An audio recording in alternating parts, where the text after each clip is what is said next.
Keluarga intelektual sekalian, guys, baru-baru ini ada 3 pilot Iran yang ditahan oleh Qatar, guys. Wow, luar biasa, gila, luar biasa.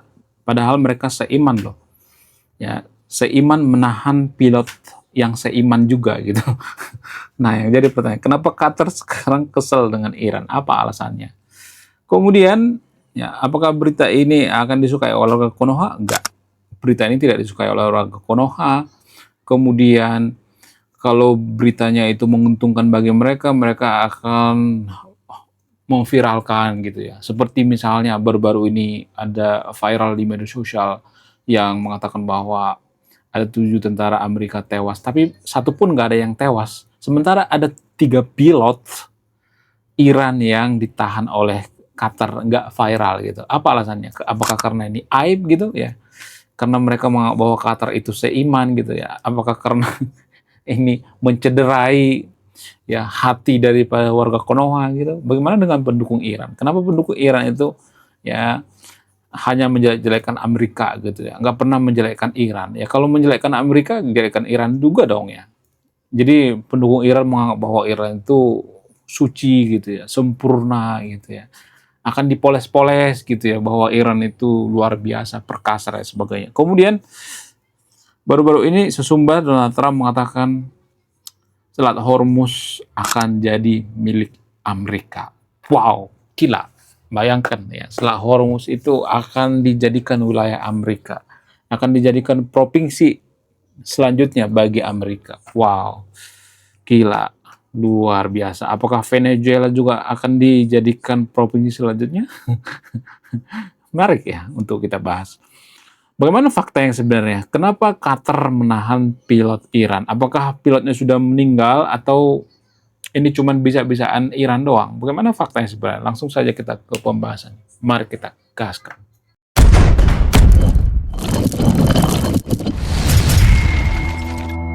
Jadi guys, berita penangkapan pilot Iran ini tidak disukai oleh warga Konoha, guys. Kenapa saya mengatakan seperti itu? Karena berita ini mengiris-iris hati pendukung Iran. Berita ini melukai harga diri Iran. Bayangkan seiman tapi gontok-gontokan. Qatar dengan Iran itu seiman tapi gontok-gontokan.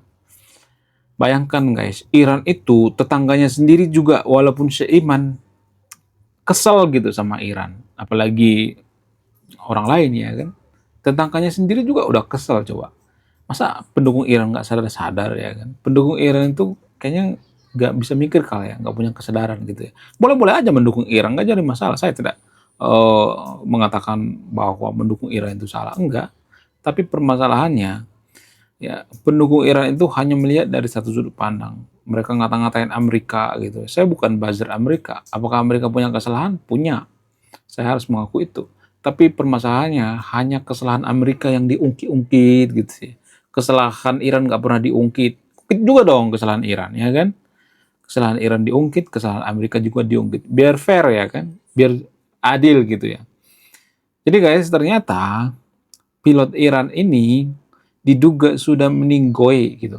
Ketika Iran nuntut sama Qatar, "Hoi Qatar, balikin tuh pilot kita. Ada 3 orang tuh terdampar di sana gitu ya. Pada saat melakukan serangan terhadap Qatar gitu ya, menggunakan jet tempur abal-abal yang dibeli second dari Rusia gitu ya, beli rombengan gitu ya. Lalu Qatar mengatakan, gue emang nggak nahan pilot lu udah modiar, udah mati, udah koit ya, lu jangan berharap ya Ran, kata gitu. Hey, Tar, lu jangan macam-macam sama gue ya, gue kepret juga lu nanti lama-lama. Terus Qatar ngomong, ya udah kepret aja. Gue kan dibela sama Amerika, emang lu dibela sama China? Enggak kan? Lu dibela sama Rusia? Enggak kan? Lu dibela warga Konoha? Iya, katanya gitu. Ya kira-kira seperti itu. Jadi ya sekarang Iran itu sudah ketar-ketir guys. Pilotnya sudah banyak yang meninggoy gitu. Ya, gimana nggak meninggoy? Coba pesawatnya juga second. Pesawatnya juga abal-abal odong-odong. Tapi pendukung Iran mengatakan, oh Iran luar biasa.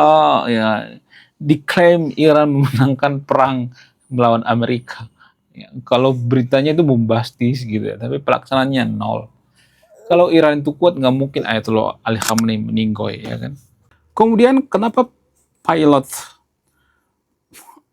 Iran itu tidak bisa diselamatkan oleh pasukan Iran gitu ya? Kan mereka punya pasukan khusus ya, kalau misalnya benar-benar ditahan gitu. Sementara pilot Amerika ketika jatuh di Iran bisa diselamatkan, guys. Bayangkan ya, pilot Amerika itu bisa diselamatkan. Sementara pilot Iran nggak bisa diselamatkan. Kenapa bisa seperti itu? Apa alasannya? Dulu pernah tuh ya, pilot Amerika jatuh di Iran, bisa diselamatkan hanya beberapa jam gitu. Kenapa bisa seperti itu? Ya alasannya itu karena faktor daripada intelijen Iran itu lemah. Ya, kemudian kemampuan militernya juga lemah. Kita harus mengakui itu. Iran itu beda dengan Persia. Persia itu ideologinya beda. Kalau dibandingkan dengan zaman sekarang, Persia zaman dulu itu seperti China, beda dengan zaman sekarang.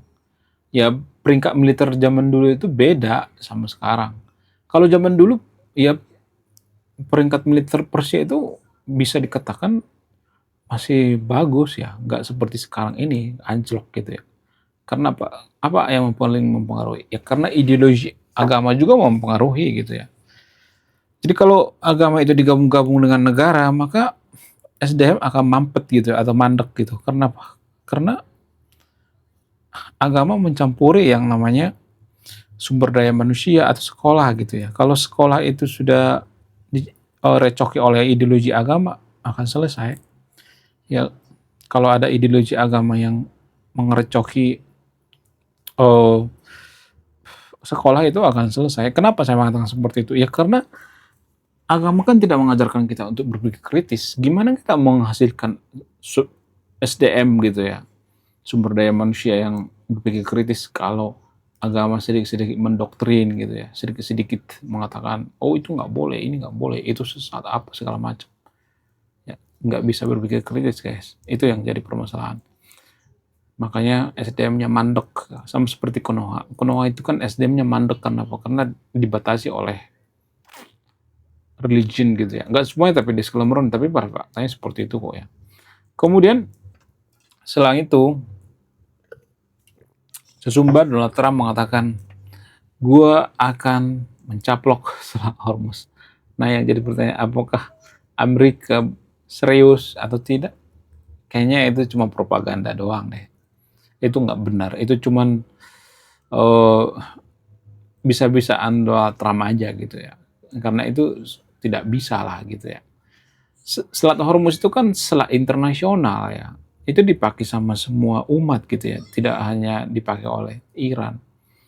Ya, menurut saya pribadi blokade Amerika itu sangat efektif ya. Blokadenya itu efektif banget gitu, mencekik ekonomi Iran gitu. Sekarang Amerika melakukan serangan dari sudut pandang ekonomi gitu ya, bukan dari sudut pandang militer lagi gitu ya. Amerika tetap melakukan yang namanya blokade di Selat Hormuz. Karena apa? Karena itu lebih berpengaruh menurut keyakinan saya. Menurut keyakinan saya, guys ya, ya boleh-boleh aja ya, misalnya meyakini bahwa itu berpengaruh atau tidak. Menurut keyakinan saya itu sangat berpengaruh dari sudut pandang ekonomi ya. Nah, kemudian selanjutnya, apakah Iran itu menderita ketika diblokade di Selat Hormuz? Jelas dong ya. Sangat menderita. Ekonominya hancur-hancuran, walaupun pendukung Iran mengatakan bahwa Iran itu nggak kenapa-kenapa, nggak kenapa-kenapa, tapi Iran sudah inflasi gila-gilaan, bahkan harga-harga makan melonjak naik gila-gilaan. Itu bukan kenapa-kenapa lagi, itu memang hancur-hancuran. Kemudian apakah perang Iran ini akan cepat selesai atau tidak? Enggak, guys. Ya, perang Iran ini akan berlangsung lama, mungkin setahun lagi, 2 tahun lagi gitu. Karena apa? Karena masih keras kepala ya. Iran itu masih keras kepala gitu, masih ada dendam gitu ya. Mungkin karena Ayatollah Ali Khamenei meninggal gitu ya, sehingga ada dendam. Tapi kekuatan Iran itu kan sudah dilucuti ya, sudah dilumpuhkan. Iran sudah tidak punya lagi yang namanya kekuatan gitu ya. Ya jadi kalau saya perhatikan itu, ya Iran itu salah satu negara gagal gitu ya. Walaupun mereka mengaung-aungkan yang namanya Persia, dulu Persia sama Romawi ribut gitu. Tapi itu kan zamannya beda gitu ya. Zaman Romawi dengan zaman Persia itu beda banget guys. Jadi jangan disamakan ya. Peradaban Persia dan peradaban Romawi itu dua hal yang berbeda. Ya, jangan digabung-gabung gitu ya. Sekarang Romawi apakah maju? Italia lumayan lah. Romawi kan di Italia pusatnya. Lumayan maju lah. Bahkan lebih maju daripada Iran gitu. Sekarang zamannya Amerika gitu, bukan zamannya Persia, bukan zaman Romawi gitu. Kenapa saya mengatakan sekarang zamannya Amerika? Ya karena Amerika lah pemenang perang dunia kedua gitu dan dunia ketiga. Dunia ketiga itu perang dingin ya. Ya, jadi itu alasan kenapa Amerika itu bisa menekan Iran karena teknologi gitu ya. Kemudian ada banyak faktor ya, ideologi yang paling berpengaruh itu ideologi. Ideologi mempengaruhi guys, itu menentukan kemajuan bangsa. Amerika itu punya ideologi liberal, berpikir kritis boleh-boleh aja, bebas gitu. Sehingga apa? Sehingga mereka tidak terkungkung oleh yang namanya dogma agama ya, dan lain sebagainya. Mereka memisahkan. Itu penyakit Iran. Ya. Iran itu tidak bisa memisahkan agama dengan negara gitu. Nggak bisa jadi negara sekuler. Susah ya untuk jadi negara sekuler. Ya, ada semacam parasit di sana gitu ya, yang menghantui Iran sehingga susah gitu. Ada ketimpangan ideologi di sana juga gitu ya. Susah, sama seperti Turki. Turki apakah bisa jadi negara sekuler? Bisa, tapi kalau dipaksain. Sekarang udah nggak lagi kan Turki. Menurut kalian gimana? Coba tulis di kolom komentar ya. Saya tidak berpihak di sini, Anda yang menyimpulkan. Oke guys, sekian video ini. Saya warga intelektual, salam rasional. Wah, gila, luar biasa. Akhirnya buku kedua dan ketiga gua rilis juga. Buku kedua gua ini judulnya Budi Tanpa Pekerti. Dari judulnya sudah menarik. Dan kisah daripada buku ini sangat-sangat dilematis sekali. Di mana karakter dalam buku ini bercerita, ada dua pilihan yang sangat sulit. Yang pertama, ketika seorang tokoh dalam buku ini tidak bawa-bawa agama saat kampanye, maka dia bisa dipastikan kalah. Tapi ketika bawa-bawa agama dalam kampanye, ketika dia bawa-bawa kalimat insya Allah, maka dia bisa dipastikan menang. Nah, yang jadi pertanyaan, kalau Anda di posisi karakter dalam buku ini, mana yang Anda pilih? Ini temanya sangat cocok dengan tema channel ini, bahas tentang agama. Kemudian tidak hanya ini juga menarik guys ya, Tanah Luka. Dari judulnya juga udah kelihatan ya, ini cerita penuh dengan luka. Dimana kisah dalam buku ini ada seorang kiai yang sangat-sangat dilematis. Dia bingung memilih antara menyelamatkan hutan atau menyelamatkan 1000 anak yatim. Jadi kalau Anda di posisi buku ini, mana yang Anda pilih? Nah, yang menarik dari kedua buku ini adalah menggunakan sudut pandang sastra Nobel. Kapan lagi ya kan baca buku yang setara dengan buku Nobel. Wow, luar biasa. Silahkan di check out sekarang juga. Kalau nggak di check out juga nggak apa-apa. Karena saya nulis buku itu bukan nyari duit sebenarnya.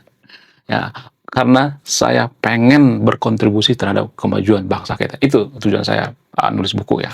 Jangan lupa, link pembeliannya ada di pin komentar video ini. Jadi endingnya apa ya? Saya penasaran ini. Saya jadi penasaran ini isinya apa. Beliau juga beli. Link pembeliannya ada di pin komentar video ini.